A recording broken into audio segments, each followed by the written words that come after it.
여러분 반갑습니다. 적폐영징 대구 밭갈이 전문 채널 대구의 소리 조석입니다.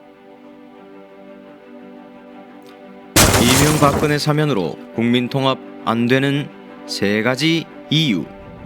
첫째, 이명박근혜 사면이 국민 통합, 여당 대표의 착각. 지금은 국민이 둘로 갈라져 있다.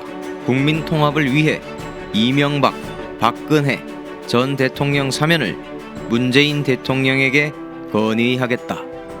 새해 이른 아침부터 그야말로 자다가 물벼락 맞은 꼴입니다. 설마 이런 말을 국무총리 시절 촛불 민심을 잘 인식하고 구현하는데 신명을 다하겠다라고 밝힌 이낙연 더불어민주당 대표의 입에서 듣게 될 줄이야. 다사다난했던 지난해를 넘어 희망찬 새해를 바라고 바란 사람들의 충격과 분노가 큽니다. 국민 통합은 법 적용이 누구나 공평하게 적용되고 상식이 통하는 사회가 될 때 자연스럽게 이루어지는 것입니다. 지금 이때 정치인들의 정치적 계산으로 국민들을 피곤하게 하지 마시오. 누리꾼 자유님. 국민은 선적필 청산을 외치는데 일개 국회의원 따위가 뭐라고 연일 국민 통합을 외치는지. 국민들은 생각이 없어서 국민 통합을 안 한다는 시건방진 생각이나 하냐. 누리꾼 아다지오님.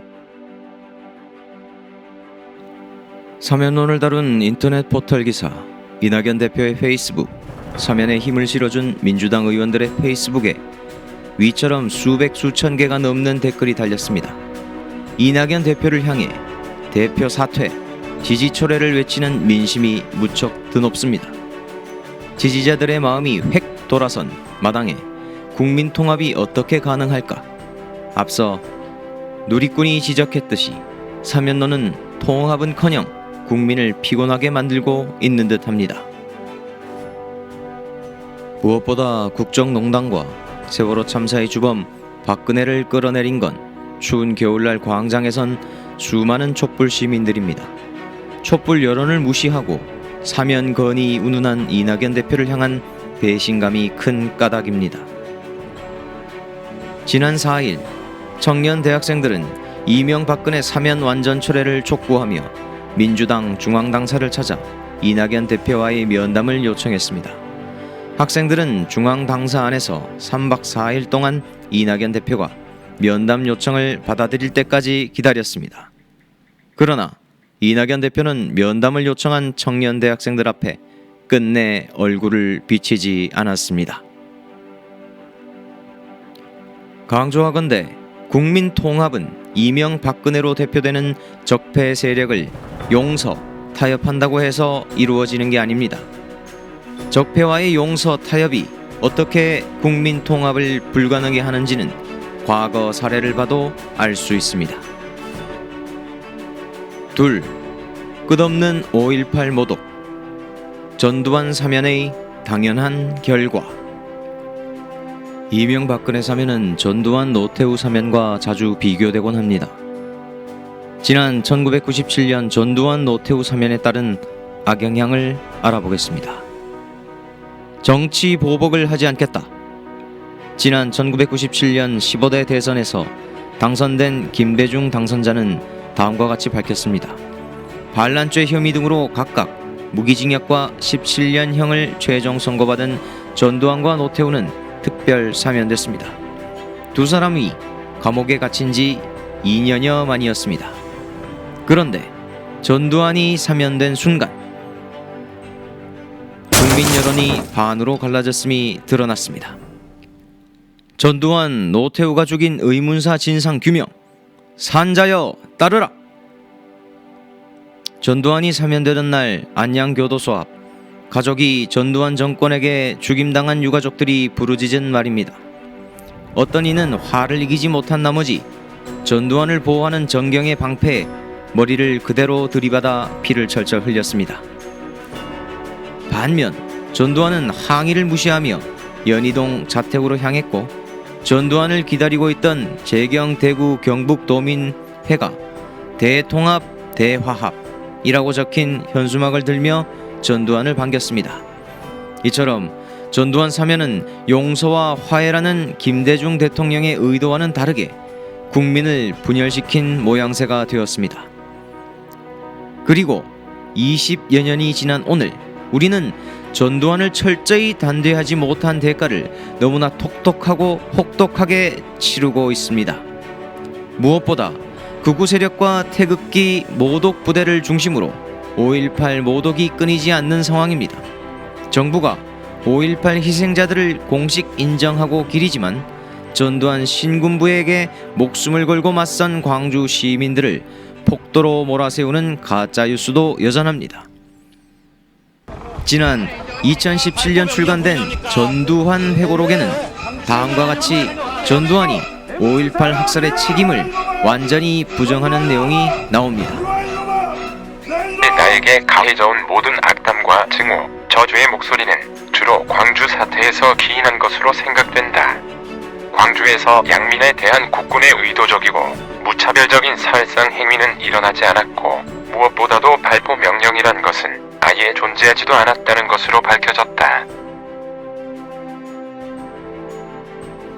이처럼 전두환 사면은 통합은커녕 5.18 추모 공론을 하나로 모으지도 못하는 분열을 불러왔습니다. 이거 왜 이래? 시끄럽다 이놈아. 지난해 5.18 당시 공수부대의 헬기 사격을 목격했다고 증언한 고 조비우 신부의 명예를 모독한 혐의로 광주지방법원에 출석한 전두환이 꺼낸 말입니다. 전두환은 법정에 들어가서도 꾸벅꾸벅 졸며 반성하는 모습을 전혀 보이지 않았습니다. 지난해 11월 30일 재판부는 전두환에게 징역 8개월 집행유예 2년이라는 솜방망이 판결을 내놨습니다. 5.18 당시 자녀와 남편을 잃은 5월 어머니들이 원통하다. 법도 사법부도 우리에겐 없는 셈이다. 무엇을 믿고 살아가야 하느냐? 라며 땅을 내리치고 통곡했습니다. 하지만 전두환은 경찰의 경호를 받으며 유유히 광주를 빠져나갔습니다. 전두환의 만행이 어디 이뿐이겠습니까? 지난 2019년 12.12 군사반란 40주년이 되던 날 전두환이 옛 군사 쿠데타의 주역들과 호화로운 식사를 즐기는 모습도 우리의 분통을 터뜨렸습니다. 전 재산이 29만 원이라며 추징금도 내지 않은 가해자 전두환에게서 5.18 학살 범죄를 뉘우치는 모습은 조금도 찾아볼 수 없었습니다. 셋, 대연정 실패의 쓰라린 교훈. 지난 2004년 노무현 정부와 열린우리당은 4대 개혁 입법, 국가보안법 폐지, 사립학교법 개정, 과거사 진상규명법 제정, 언론관계법 제정을 추진했습니다. 당시 한나라당 대표인 박근혜를 중심으로 격렬하게 이를 반대했습니다. 한나라당의 반발에 주춤한 정부와 여당은 개혁을 밀어붙이지 못했습니다. 그 결과 노무현 정부와 열린우리당은 임기 내내 한나라당에게 끌려다녔습니다. 4대 개혁 입법을 비롯해 국민이 기대하던 진보 정책이 후퇴하면서 정부 여당의 지지율은 크게 하락했습니다. 한나라당을 넘어 개혁을 추진하기 위해서는 한나라당과 타협할 생각을 하지 말고 한나라당과 맞서 싸워야 했습니다. 그러나 노무현 대통령은 대연정을 제안하기에 이르렀습니다. 노무현 대통령의 지역주의 타파를 위한 정치개혁의 선한 의도와는 달리 문제는 대연정 제안이 지지자들의 공감도 한나라당의 호응도 얻지 못했다는 점입니다. 지지자들은 대통령의 대연정 제안을 둘러싸고 찬반으로 갈리며 분열했습니다. 한나라당의 유력 대선 주자인 박근혜 대표와 이명박 서울시장도 대연정 제안을 단칼에 거절했습니다. 노무현 대통령의 대연정 제안은 순식간에 공중에 붕 뜬 모양새가 되었습니다. 결국 대연정 시도는 대통령의 의도와는 정반대로 지지층 분열과 국정장악력 약화로 돌아오고 말았습니다. 그렇게 2007년에 열린 17대 대선에서 투표율은 역대 최저치인 62.9%를 기록했고 이명박이 대통령으로 당선됐습니다. 노사모 열풍이 불며 투표율이 70%를 넘었던 지난 16대 대통령 선거와는 너무나도 다른 결과였습니다. 지난 2004년 한나라당이 주도해 국회에서 억지로 탄핵 소추된 노무현 대통령이 기사회생하게 한 건 촛불 민심이 나선 덕이었습니다. 촛불 민심은 광장에서 노무현 대통령 탄핵에 동참한 세력을 규탄했고 같은 해 총선에서 열린 우리 당의 152석이라는 과반 의석을 몰아줬습니다. 그런 기대를 맡긴 열린우리당이 4대 개혁 입법을 사실상 실패한 것도 모자라 한나라당과의 대타협 카드를 꺼내 들었으니 민심의 배신감은 몹시 커졌을 것입니다. 만약 정부 여당의 선택이 정반대였다면 어땠을까요? 당시 노무현 정부와 열린우리당이 국민 편에서 죽기 살기로 4대 개혁 입법 제정, 적폐청산, 사회 대개혁의 한 길로 거침없이 나아갔다면 국민은 기꺼이 노무현 정부를 지지했을 것입니다. 그랬더라면 역사의 가정이란 없다지만 이명박근혜 정권의 집권으로 민주주의가 후퇴하는 일은 없지 않았을까요? 그리고 노무현 대통령도 우리의 곁을 지키며 함께 새로운 세상을 만들고 계시지 않았을까요? 물러서지 말고 촛불 민심을 받아들여야 합니다. 지난날의 교훈을 엄중하게 받아들여야 합니다. 이명박근혜로 대표되는 적폐 세력과 타협을 벌일 것이 아니라 철저히 촛불 민심의 편에서 전국을 돌파해야 합니다. 국민은 민주당을 비롯한 진보 민주 진영에게 180석이 넘는 엄청난 의석을 몰아줬습니다. 이 힘으로 지난 연말 국민의힘이 무조건 반대해온 고위공직자 범죄수사처, 대북 전단살포 금지 법안도 국회에서 통과할 수 있었습니다. 이처럼 국민의 뜻에 따라 과감한 적폐 청산과 사회 대개혁을 밀어붙여야 합니다. 민주당은 지엄한 촛불 민심에 따라야 합니다. 지금도 사자방, 4대강, 자원외교, 방산비리와 세월호 참사 등에 관한 진상규명과 책임자 처벌이 지지부진한 마당입니다. 이명박근혜를 사면하면 이런 적폐청산은 영영 물 건너가게 됩니다. 적폐 사면이 아닌 적폐 청산에 힘을 쏟아야 합니다. 한 네티즌은 이런 댓글을 인터넷에 올렸습니다. 개혁의 길은 멀고도 험한 듯합니다.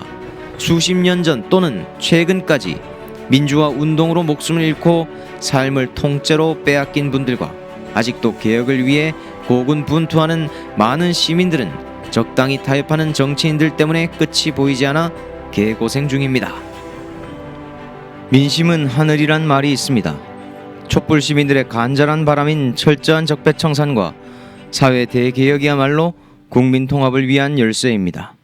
우리 사회의 분열과 혼란을 끊임없이 꾀하는 적폐를 청산한 뒤에야 진정한 국민 통합도 가능해집니다. 촛불과 함께할 것인가? 적폐 세력과 타협하며 역사에 큰 잘못을 지을 것인가?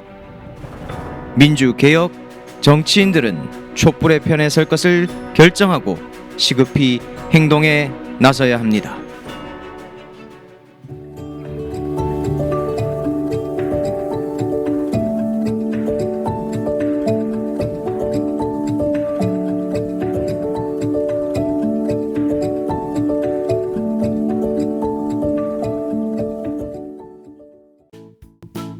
이상 적폐응징 대구 박가리 전문 채널 대구의 소리 조석이었습니다. 구독, 좋아요, 알림 설정은 적폐청산의 소중한 밑거름이 됩니다.